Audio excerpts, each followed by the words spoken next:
I really just come for the cheap applause. I have a little bit of a cold, so and the soup. I have a little bit of a cold, so if you can't hear me, please flag me down. So I apologize. It's only November, and already we're scraping the bottom of the barrel for presenters. This is my first time presenting this topic to this kind of a group. So as we talked about it, it's sort of how your career, how you use your science in your career, and how you interact with other parts. Do any of you think that you may be working in the commercial sector as opposed to the academic sector? Okay, and the rest no? Okay, then well, so for you who raised your hand, this will be interesting, and for the rest of you, the soup will be the main course. With that, please ask any questions that come up so you can kind of guide this and direct this in a way that's most useful to you. So for those who feel that they might be working in the private sector or commercial sector, please tell me, what is it you're going to be when you grow up? So what, you raised your hand, I thought. So what job are you looking for? What are you going to be? I enjoy user experience design and instructional design. Instructional design, okay. What else? This is going to be a long meeting. Okay. I want to be an entrepreneur. I want to start a business and work with companies to facilitate training. Okay. As a training facilitator, having a business as a training facilitation. Yeah. What else?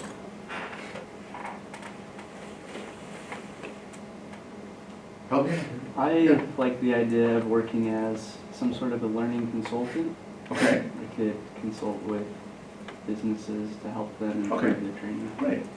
So I'm just curious, how many here feel like they would really want to be the CEO of their company someday?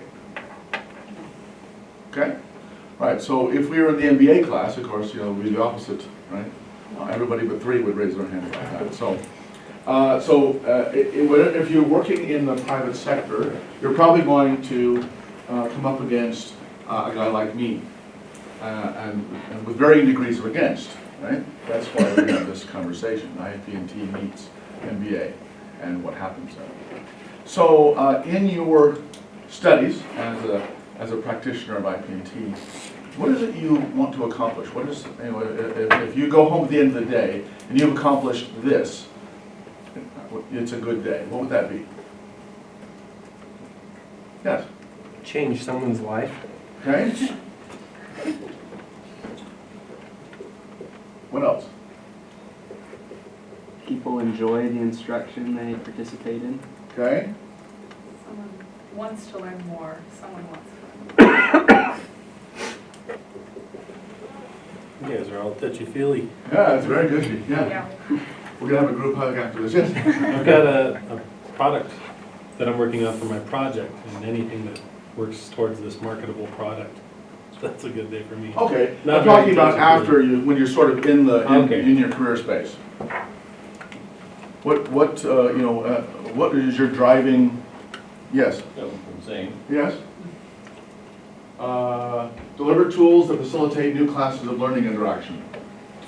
To facilitate new classes of learning interaction. Okay. The client is happy. Okay. And happy clients. Good. All right. So now, if I ask this question in the MBA class, what answers do you suppose I'll get? Money. Made a bunch of money. Revenue.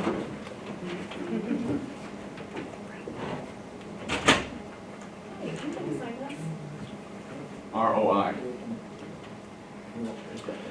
So I worked at a company. So does everyone know Pearson? Yeah, everyone knows Pearson, right? $8 billion education company, mostly a publishing company. Within Pearson, there's a division called Pearson VUE, which is concerned about their testing and assessment and learning products outside of publishing. And a small pimple on the butt of Pearson VUE is a company called Certiport, which handles mainly occupational certification, like HP certifications, Microsoft certifications. I was the CIO of Certiport, and I had responsibility for all of our instructional design materials, all of our tests, all the psychometrics, all of that as a CIO. Now, in your career, and trying to accomplish all of these things, what are the chances are that your boss has no clue what you're doing? Pretty high. So, depending on the size of your organization, will determine how high up you hit that. So, the CEO of most companies comes from what background? Business. Finance, marketing, sales, a very small percentage from technology, right? So, so here you have the CEO of your company, big or small, and he has no clue what you do. Then, so in my case, I was the CIO reporting to the CEO, and I actually, I'd worked in surveying industry before, so I had some idea about delivering instruments and things like that. Had no clue about instructional design, had no concept about psychometrics, my first exposure to all those. And yet, I'm responsible for this department. That's your life. Right? Now, whenever there is money, there's also Politics. good job. That's my daughter, by the way. She's been well taught. Yeah. So here was me. Then we have a manager of the learning instruction department, and then we have psychometricians, designers, instructional designers, and so forth. So the question is, how do you work with a boss that doesn't understand what you do? Because it's probably going to happen. So, let's use a case study. So, because this is new to me, I want to go observe the process of creating, and in this case it was a course, instructional course, and a test for it. So it wasn't so much on the instructional design as creating the blueprint, and I'm not good with all the terminology, so you guys help me if I misuse any words. So the first step, what is the first step if you want to create a course design? Create the content of the course, yes. Needs assessment or needs analysis? Yeah, and what do you do for that? Determine why do you need to make that Okay, course? good. And next step is, after you have sort of a target of what you want to teach, whatever, then what do you do? Figure out how to accomplish that? Yeah, good. Okay, so what we did is we get a bunch of SMEs together and decide what the blueprint is, right? What's that called? Is there a word for that? Prototyping, What? prototyping maybe, is that what you're talking Yeah, about? prototyping or Communicative analysis. yeah, that's good. Those are all good PhD words. You guys are going to be awesome. So we're trying to get the blueprint together. So they got like 20 SMEs. We fly these people in from all over the country. These are all experts in certain technology, right? I think it was HP servers or something. Fly these people in from all over the country, and we put them up in for 4 days in the Holiday Inn or whatever in Provo, and they have this big long meeting where they hash out everything that they think needs to be in the course to accomplish the objectives that you pointed out. Right? You know this process. Okay. Then after that, then we have we put up we make a blueprint, and then we start designing questions for it. We have the same group of people come together and pull in questions. And right, this is how to design a test, right? You've all done this? Yes? No? Okay. A few nods like this, a few like this. This is good. This is very Indian. You know what this means in India? It means, I'm listening, but I have no idea what you're talking about. So I watched this whole process, and what am I focused on? ROI. ROI. Yeah. I carefully wrote that on the board as a clue. Okay. Now, do I care about changing lives and enjoyment for participants and new classes of learning and happy clients? Do I care about that? Yeah. Yes. As Yeah, I far do. as the, I do. Because what I know is this is my product. Okay? To me, as a manager, you guys are creating my product. And I know that my product has to be good, because if I don't have a good product, then I don't have any sales. But if I don't have ROI, then what happens? Business. Yeah, then I have to fire you and everybody else. So I have to have both, okay? So I'm not ignorant of the fact that I need to have a good product, and all these things are good to the extent that they help me to create ROI. Yes, sir? I think ROI, in my mind, could be a really good indicator. It could be, it might not be all the time, but it could be a really good indicator if all those other things are happening. In part. By the way, does it, ROI means return on investment. That's an MBA word, so I forgot to cover that. Okay, I'm sorry. Yeah. So the comment was that all these things could, ROI could be an indicator if I have these things, but that's not all. If I want to have ROI, I not only have to have those things, I have to have a good sales program, because you can, am I making life difficult for you if I go? No. All right. So if I have ROI, I not only have to have a good product, but I have to have great what? Sales. Yeah, I got to go out and sell this stuff, right? Just having a great product doesn't get you there. You build a better mousetrap, they don't necessarily come, right? You've got to go peddle the stuff. And then I also have to have low cost. That means I have to manage my overhead, and the technology for delivery, and all these different things. So, so the quality of the product is a very small piece of ROI. Right? Okay. So I go to the manager of the department and I say, why is it so darn expensive to build this product? Okay? Why do we have to go through all these SMEs and have this whole conversation and then blah, blah, blah, and there's talking and talking, and it's very expensive to have all these people together, and can we do this cheaper? Okay? So, if that was your department, how would you answer the question? Yes? Get rid of politics. Yeah, that'll happen. Yes? There are cheaper ways to do it, but you tend to compromise the quality of the product. For example, you could have a video. Does everyone here conference. want to build a quality product? Everyone wants a quality product, right? And in fact, if you're not building a quality product, how does that make you feel? Cheap. Kind of, you know, like voting in the last election, you know. You have to go home and take a shower afterwards. You go home at night, you don't really feel like you're providing, you know, changing lives and enjoyment. You know, you're not really fulfilling your core purpose. You don't feel a warm, happy feeling at the end of the day because you're not building a quality product, right? So this is exactly the problem that I had, yes. I think as a lower level employee right now, there are things that I do at work that definitely lead to a good product. There are other things that I do at work that are important, but not necessarily leading to that finalized product. And that, I mean, I'm paid hourly, so all that other stuff, if you could cut that out or get that done Yes. a different way. So in my world, in MBA land, we call that lean manufacturing. And the principle is that I don't want to include any step in the process that doesn't add these values to the end product. Okay? So in my mind, there's a lot of garbage in that process that I think could be eliminated because I had no idea how to do it. Right? I'm not an expert. You're the expert, right?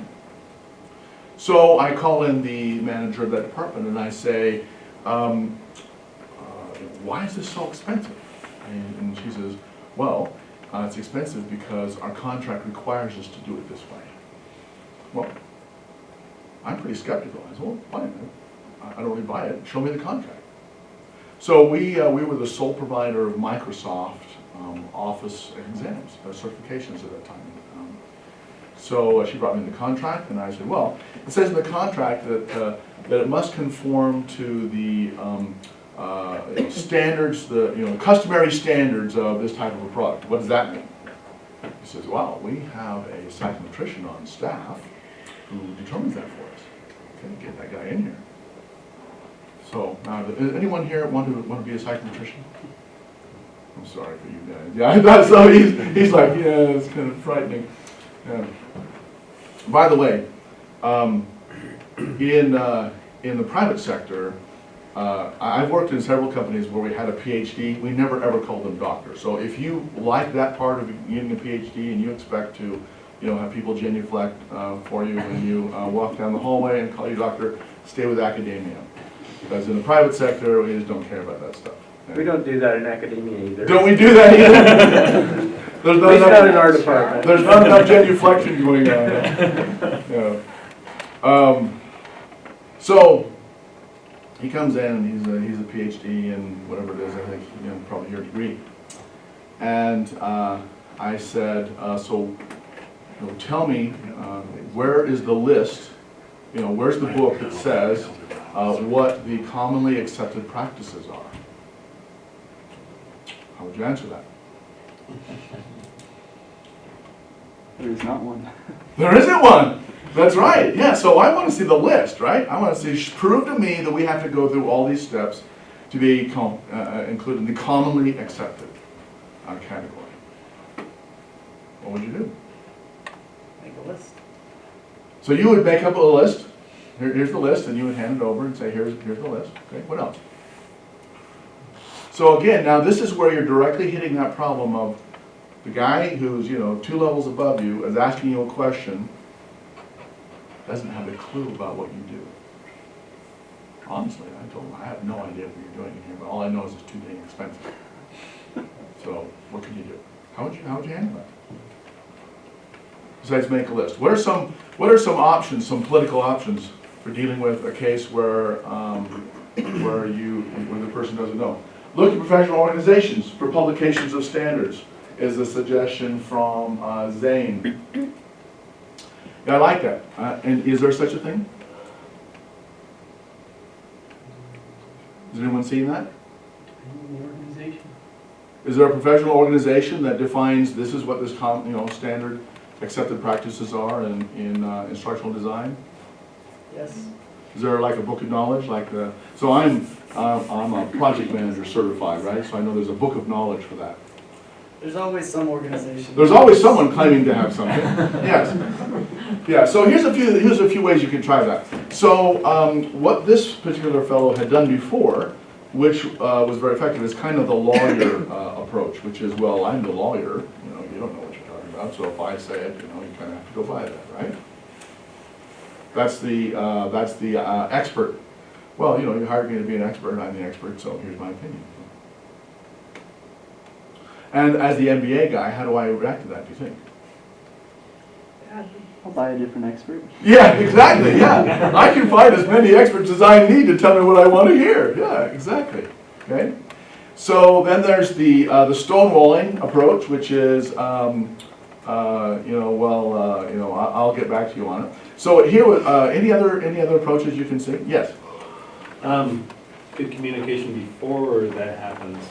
So if you're an employee down the line, just right under you, the instructional designer manager, communicating with you often about these types of things, developing that relationship. Yes, I'm brand new, so that's a good idea, but it's not going to save you every time. Well, here and then here and then. Yes. Oh, I was just going to say, part of the list making would be communicating with you and saying, how can I ethically help you save money? Like, where are the Okay, I'll come back to that idea. That's a very good idea, yes.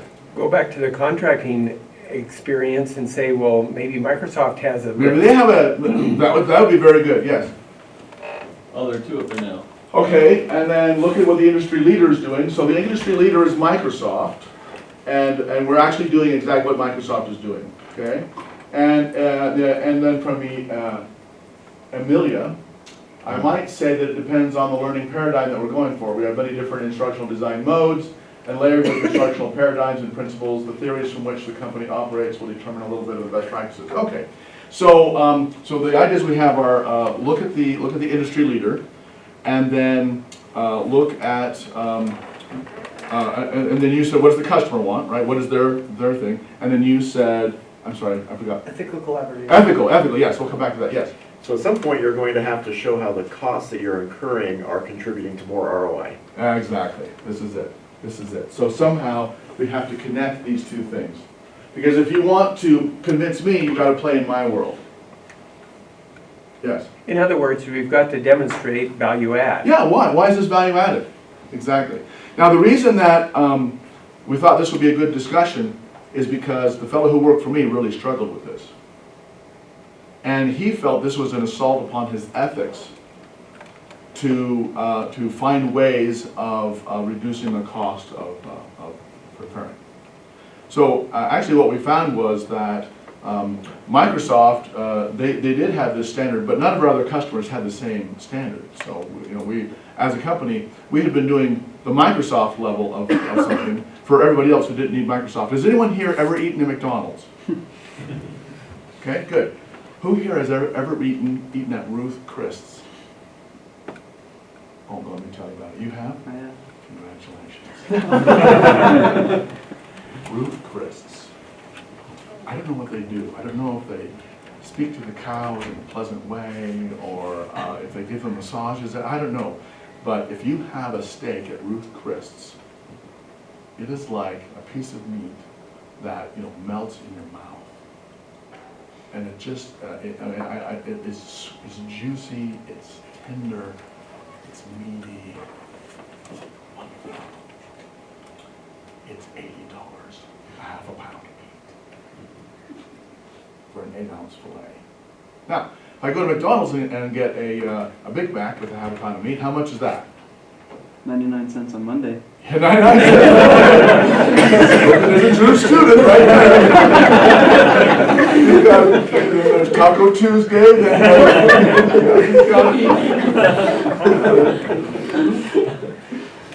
So why do we, some people pick McDonald's, and other times we go to Outback, which is also a good experience, but not quite Ruth Chris. And then some people go to Ruth Chris. What is the difference? Is it a quality difference? Because do we want to eat bad quality? No, yes. It's affordability. Okay, I'm going to give you a term.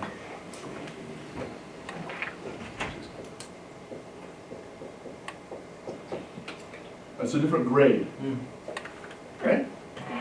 It's a different grade of experience.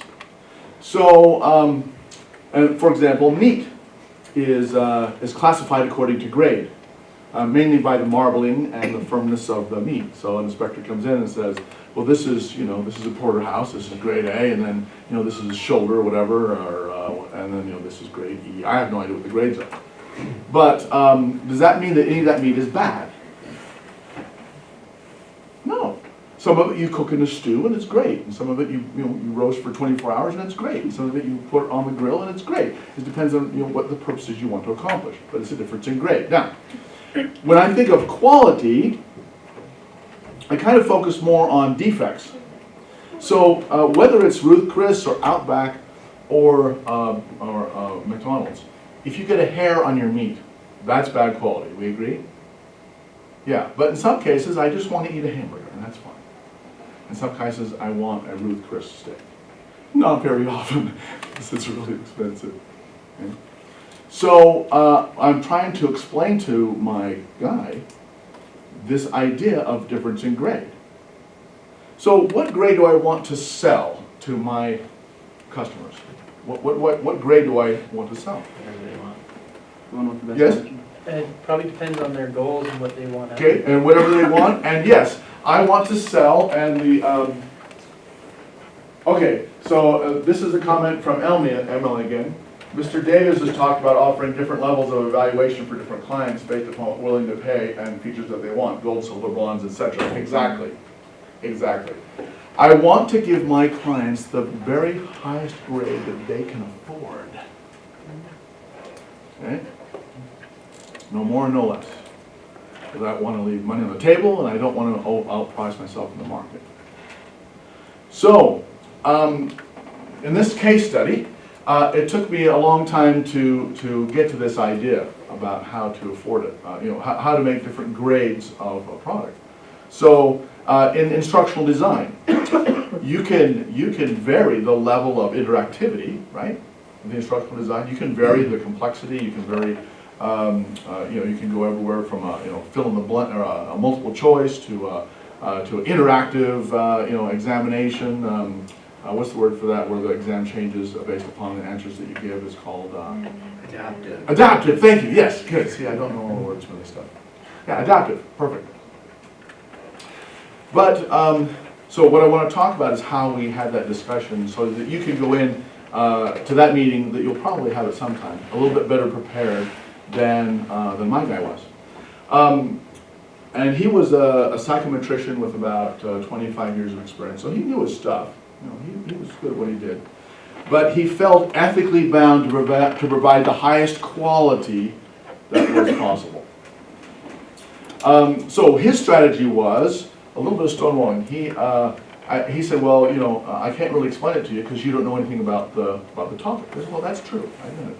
So your job now is to what? Educate me, yeah. Yeah. So, and by the way, working as a technologist, my boss, the CEO, is usually a marketing guy who understands nothing about what I do. So I get it. I'm in your boat, right? I have to go in and talk to my CEO as though he's a sixth grader, right? Because I have to explain, well, you know, why did the network go down? Or, you know, why do we have to spend $500,000 to upgrade our servers? I have to explain this to a guy who has no clue, you know, about, you know, how the internet works. Right? So I'm with you. I get it. So he, I wish he could have come in with a little bit of a, like you did, you know, you wanted to say, well, I'll make a list. Then I'll sit down with you and have you explain it to me. What he did was he brought me about 7 books. A stack this high. I think he rated his own little personal library. He brought me back to a stack of books, and I think his hope was that I would what? Yeah, give up. Yeah, I would give up. But I was pretty tenacious about this. So after about 4 weeks, I had read all the books. Now I know just enough to be dangerous, right? Because now the problem is, now I know his terminology, I can debate with him on, you know, on the same level that he's on. And that's how we were able to get into this discussion about grade. And after a while, he was able to make that mental transition to say, well, okay, yeah, we could do things a little bit more cheaply. So, and I said, well, why don't we, because when you're doing an exam, what you're looking for is reliability, defensibility, right? Does everybody know those things? We talk about this? Do they teach you this in school? Yeah. No, I'm just asking. Okay. You want to make sure that your exam results are defensible, because if somebody gets turned down for a job based upon the results of your exam, then they sue for, you know, racial bias or whatever they, you know, whatever they want to pick up, then you could be on the hook for this. So you want to make sure you have a reliable, repeatable, defensible, valid outcome. So I said, well, then let's do a study, right? So let's take and do, let's do a blueprint that's, you know, with your system of bringing in these 20 guys, which is hugely expensive. And then let's try one with 3, because as I sat in the room, have you ever been in a room of SMEs and they're doing this process of blueprinting? You have? I mean, describe it. What's it like? You have 20 people there. What do you see happen? There's one guy that talks. That's right. There's 3 guys that contribute, and everybody else is saying, yeah, and they're just eating the food and enjoying the hotel. So I said, just get those 3 guys in a room, have them do it. They can do it over Skype, and then we'll get the blueprint, we'll send it out to everybody else that we would have invited, and they can check it over and add their comments. So we did that and came up with the same blueprint, basically. All right? So by trying out some of these other ways of doing things, you know, because the answer I hate to get as a manager is when you say, you know, I ask my people, why are we doing this way? Oh, this is the way we have always done it. Well, that really, you know, doesn't grease the skids for me, right? So we were able to reduce the cost to about a third of what was in the past, and we saved and a fifth of the time. So our time to market was increased, and our costs were decreased. And so we called up all our customers because of what you said, right? It needs to meet the needs of the customer. We said, well, here's what we're planning to do. And they said, do you mean that we could reduce our cost for half? Because we didn't pass along all the savings, right? That's how we make ROI. Yeah, we can do it much cheaper and faster. I said, awesome, in fact, we'll send you more business. So the company actually increased our profits and our business, because now at this lower price, there were projects that we could do that we couldn't do otherwise because of their company's ROI. Because the customer's return on investment wouldn't allow them to, you know, do a second form or, you know, add other features that we were able to do. So that part of the experience that I want you to take away is it's not an ethical issue to apply various grades. I think what Dr. Davies was talking about, different levels of a gold, silver, bronze, you know, have that in your mind. and know when it's appropriate to use each level. There are different times when you want to use each level. But don't feel that you're compromising your ethics to build something that isn't gold. Does that make sense? Okay. So my guy, bless his heart, he really had a hard time adjusting to this. He eventually left the company. I don't think it really sat well with him. Because he felt like we weren't respecting him as a psychonutrition. The opposite was true, because what we were asking him to do was, you take your expertise, take your knowledge of what you know is the principles, and you be a pioneer. I mean, you could write up a paper in this. You could be published in the Psychometric Journal of Utah. I don't know what that is, right? You could really make a splash on this. You could be the one who determines that the way we've done it for the last 30 years is unnecessary. I know he didn't really go for that. I think he was not as entrepreneurial as you are. I think I would have gone for that, right? If I was in there, that's cool. Right? But he felt like it was an attack on his ethics. Okay, questions so far?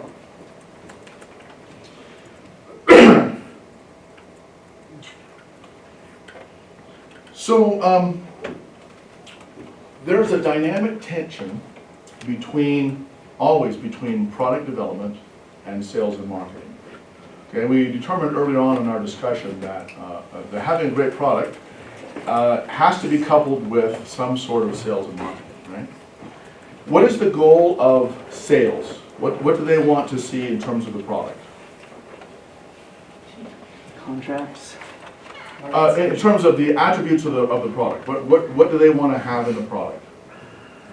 Everything they want to. Well, yes, everything. At what cost? Nothing. Yeah. Okay. So in my world of software, the salesmen, they want to have a product that does everything you can think of, runs in zero memory, and costs nothing. Right? That's what they want. Because selling, I make fun of salespeople a lot, but they're the backbone of your company, wherever you are. If you're working in a private company and you meet a salesman in the hall, you should kiss them full on the lips. Because they pay your salary. To be honest with you. And it's hard work. Does anybody here that enjoys sales? No. Yeah, I'm with you. So God bless those salespeople, all right? But they want low what? Cost. Because the lower the price, the easier it is for them to sell it. They want maximum number of benefits and the lowest possible price. And as professionals who are creating the product, what do you want? This. Yeah. Your natural inclination is to make this. And that is good. Okay? So this is what we call dynamic tension. It's a little bit of, these are two departments that are at cross purposes. One wants to make stuff that is one wants to sell things at the lowest possible price, one wants to make the very best product. And it's okay. Don't be distressed about it. It's a natural dynamic. Okay? And the salespeople will always be asking for more and more features, for free, better this and better that, and lower cost. And you'll always be saying, well, we need to do this, or else, because our reputation is on the line as a company, right? And if we make bad stuff, then people will get a bad taste in their mouth about what we do, and then they won't like it. So that's okay. Just be aware that that's going to happen, and it's not a bad thing. I work with a lot of technologists, and they're always complaining about the salespeople, that the salespeople are selling things we haven't made yet, and they want to, and they're promising customers this and promising that. And then I talk to the salespeople, and they're always complaining about the technologists, saying, well, they're too slow, it takes too long, and they don't build around, blah, blah, blah. And just realize that'll always be the case. And it's okay. It's okay. It's just two different viewpoints that are trying to balance each other. Okay? Yes? A question about, I'm thinking about communicating ideas up the line, communicating these viewpoints, or even down the line, or even across the line. In the business world, do they ever talk about internal marketing? I've got a marketing idea. Good. Yes, and inside the company it's often called evangelism. Okay? So, I actually think that's brilliant, because that's what I as a CIO tried to do. So I would, as a CIO, I was a CIO for 14 years, now I run my own software company. But the first thing I would do is I would set up lunch and learns. And then we would invite the marketing people, we would invite the sales people, we would invite the accounting people, anybody. And Margaret would buy them lunch. And we just try to present what's going on in the technology area. Basic information, you know, here's what we're doing to upgrade our server, here's why the server goes down, here's what we're doing. And we do the same thing about our instructional design stuff for our learning products, okay? Here's how we build a blueprint. Here's why we do it this way. Here's what it means to have a valid test instrument. So that you can solve this problem. This ignorance problem. Going up the line and then also out. Okay? When the salespeople understand the complexity of what you do, they can make better sales and they're better able to understand your life. Now, be prepared to go the other way too. All right? Because if you want to work effectively as a team across different departments, you should understand what, you know, their life as well. I would have my my programmers go sit in the pod with the salespeople for a couple hours and listen to the calls they were getting. Very eye-opening. You know, it's all about that walking a mile in the other person's shoes. But I think that what you need to do in your career is to develop a way of systematically sharing knowledge about what you do with other stakeholders in the company. So, remember that the CEO, he not only has your boss, but he's got, you know, other departments, and they all have his ear. Okay? This is where the politics comes in. If they're all griping about what you do, then he won't be happy. He may not know whether their gripes are valid or not. It doesn't matter, because perception is reality.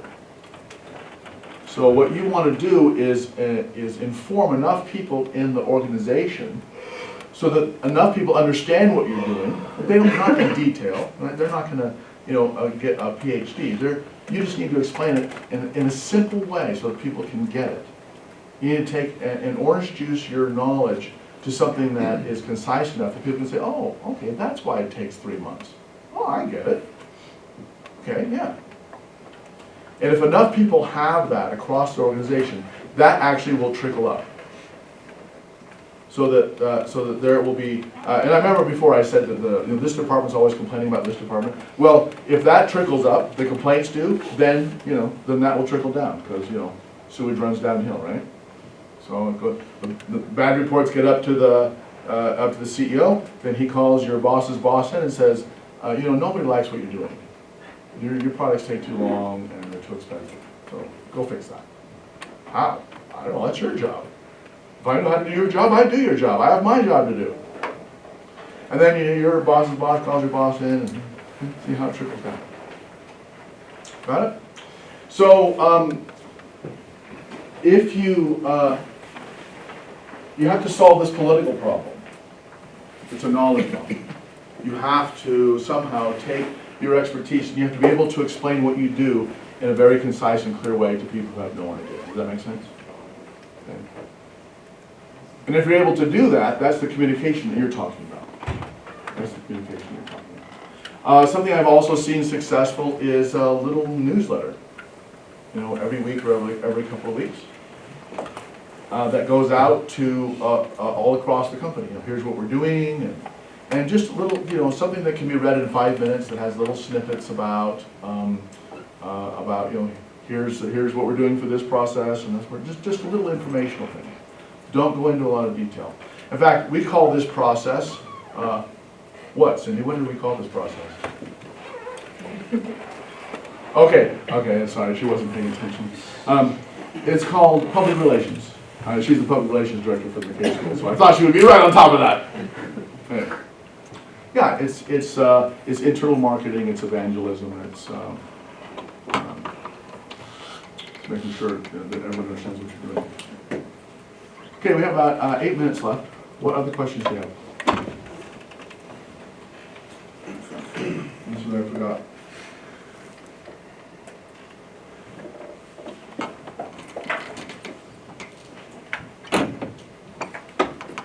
Yes. Have you ever worked with instructional designers? So, we had some instructional designers, and it was kind of the same process, you know. There's a couple different stages of instructional design, and one is to develop a blueprint, which is really the most expensive piece. And then there's taking the blueprint and then taking the input of SMEs and actually creating the instruction, correct? Do I have it right? Design, development? Yes, yeah, that's it. So in that area, that's a little bit, for me as a manager, I can understand that process a bit more because it's more like software development to me. You know, you got something you have to build, and it's pretty predictable. Right? You know it's gonna, for every hour of on-screen time, it's gonna take you a certain number of hours of development time, right? And of course, I'm always trying to get that down. And for that, I'm always looking for tools and things like that that will help us. Did you have a specific question about that, or? Yeah, I was just wondering what you thought instructional designers do. I think what they do is, that's a good question. So I'll give you my answer, and then I'm curious to know if I'm right. So I think what instructional designers do is figure out how to, from a psychological point of view, get this knowledge that we're trying to convey to stick in the mind of the student. So now, how do you define it? I think that's a good definition. From a, from an MBA? Sure. Yeah, you have to give me, you give me a handicap, right? So just an MBA. My personal opinion about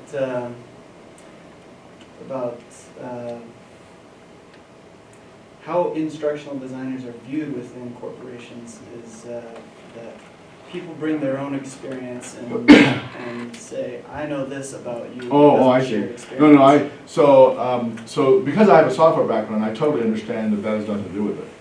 So it's like, I know that my computer programmers don't know anything about accounting, but they take the input of experts in that field and they create accounting programs. And that's what instructional designers do, right? So you take SMEs, you take their knowledge, and then you put that into something that squirts in somebody's head, right?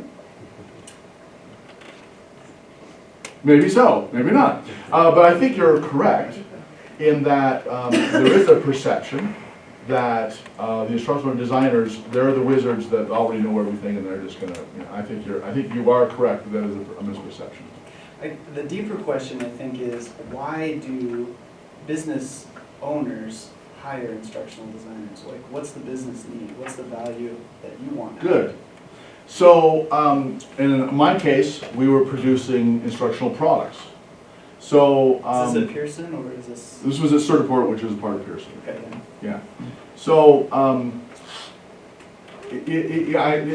my perception of the answer is that it's either because you have an instructional product, or you're doing some internal training that you want to have created.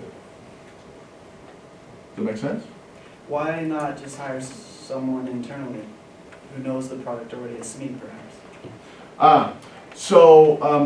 Because my reasoning is that I'm going to do this instructional piece, and then I'm going to do another one, and another one, and another one. And I usually, all the SMEs we use at Certiport were all independent contractors. We never hired anybody as a permanent SME. We did have some instructional designers because that cuts across, all technologies. But we never hired a SME. We always used, because what you want is you want the top person in that field for a week. You don't want to have the top person in that field on your payroll all the time. You have a question? Yeah, it was different though. Is that Go okay? ahead. Are we done? Yeah, go ahead. Are there any business subjects or classes or projects that you would recommend for our whole group to participate in or to study? That is a great question, and unfortunately I don't know the business curriculum well enough to recommend something. But I would say that probably marketing. Because, so you are in the study of the psychology of how people learn, is that accurate? Well, there's also a psychology of how people buy. And the user experience, I think you mentioned the user experience early on. And so it's all kind of, getting in people's heads, and it's a fascinating area. And we often think, you guys might think, the same way the MBAs might think about you incorrectly, you might incorrectly think that marketing is all about, display ads, but marketing is about the psychology of why people buy. And that might be a good area. Yes, there's a question from, yes, go ahead. Just an addition. Yes. Team management. Yeah, on project management. So, in the last 2 minutes, was there another question in the back? In the last 2 minutes, I will tell you about the most brilliant time manager that I ever knew. Because I think that you will have, the other thing that you'll face in your career is, why isn't this done faster? Or when can you have my project done, right? So this guy was a technical writer. So, same sort of production environment as what you might be working in as an instructional designer. And I went to him one day and I said, I need to have this document written, and this is why it's important, and this is why it's urgent. And he said, wow, this really does sound like an urgent project, and I want to help you get it done. Come with me. So he took me to his office, and he said, based on what you told me, I think this project would take about 2 days. So then he showed me, he had on his wall a Gantt chart of every project that he had committed to, when it was going to begin and when it was going to end. And he said, if you'll just look at these projects on the wall and tell me, which of these projects is your project more important than? And I said, well, that's a great idea. Wow.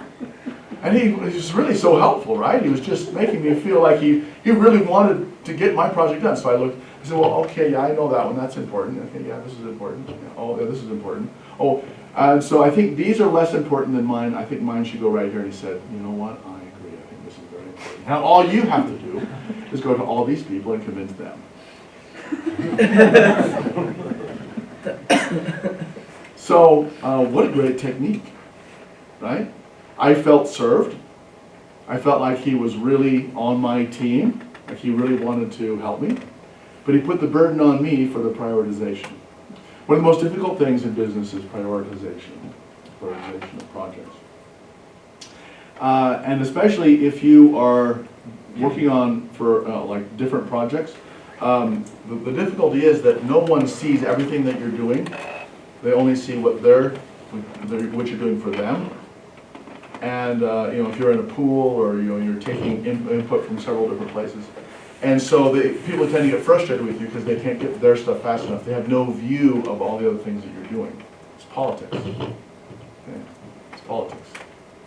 Every technical problem has an emotional problem that has to be solved along with it. And every project that you have, every issue that you have to resolve also has some emotional issues and political issues that have to be dealt with as well.